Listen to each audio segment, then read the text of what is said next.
Okay, welcome back.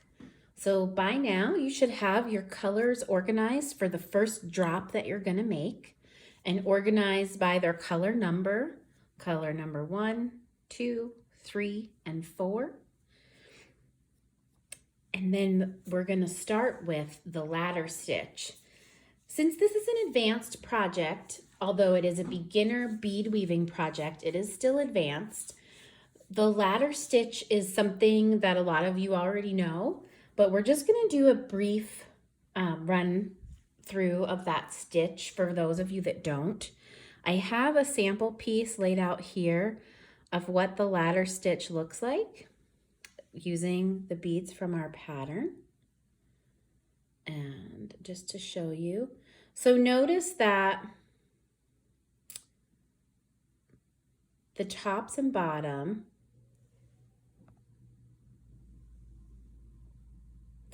of this bead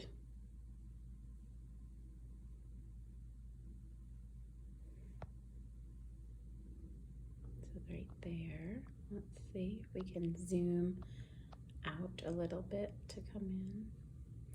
So the way that these are strung, you'll see the top of the bead and the bottom of the bead, so they're strung in a little chain almost. That's called a ladder stitch.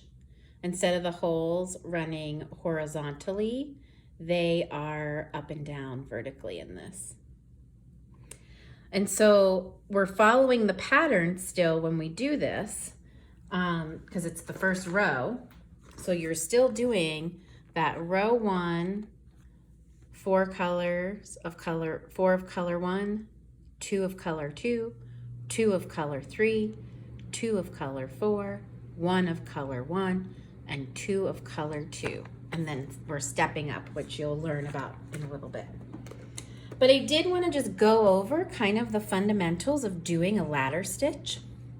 So, because this is the very first row of your pattern. So what we've got here is this little drawing that I did. So it shows you this green is the thread. We have a 3-inch tail. We're gonna thread our first and second bead.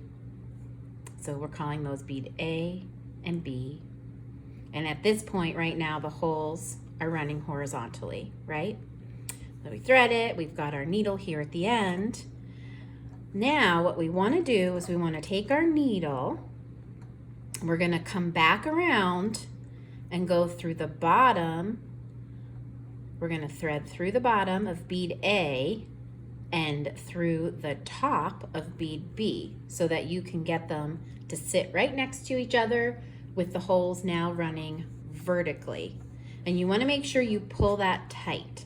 So when you pull that tight, it just keeps the integrity of the piece really nice. So if you can see that right there, how nice and tight that is. Sitting together, if you don't pull it tight, it gets all wonky and lays to the side and not quite to the side. So pulling it tight is really important.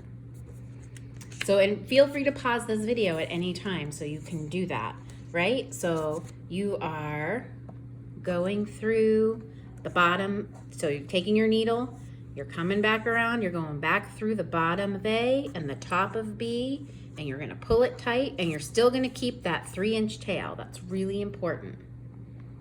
Okay. So the next thing you're gonna do is you're gonna add a bead. We're calling that bead C. And so see here, we've got it horizontal. And now what we wanna do is we've got our bead C horizontal, there's our needle. We're gonna take the needle, we're gonna go back through the top of B. So you're gonna take your needle, it's gonna go back through the top of B, that's this illustration down here, through the top of B, through the bottom of C, and you're gonna pull it tight.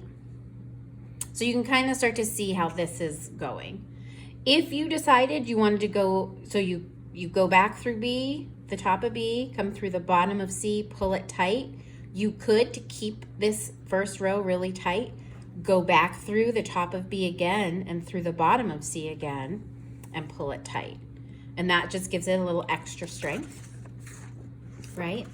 So you want to keep doing that. So you're going to add your next bead, and in this pattern, our rows are 13 beads long. So you're going to add your next bead, D, and keep going with the first row of the pattern. So you're counting all of your beads out, following the rules of that. And then you're going to thread your bead D, go through the bottom of C, then go through the top of D, then add the next bead, and so on. And like I said before, in step 4, if you want to keep it extra strong, then you would go through the bottom of C, then go through the top of D, pull it tight, and then go through the bottom of C again and back through the top of D and pull it tight. So you're just looping through twice to keep it nice and tight. So once you have that down, you'll notice in the pattern that after the first row is done, you're going to step up. And this is true after each row that you do. You're going to do something that's called stepping up. Just think of it as going to the next row. And in order to do that in the stitch, you need to go upward. So the way that you do that, whenever you start a new row in brick stitch, you add 2 beads. So you start with 2 for your ladder stitch because you started a row, and then you're going to step up to your second row and you're going to add 2 beads. When you step up to your third row, you're going to add 2 beads, and so on. And we want to repeat the pattern, but we are now working our way back. So we started our pattern here, following from here. So following 4 of color 1, 2 of color 2, etc.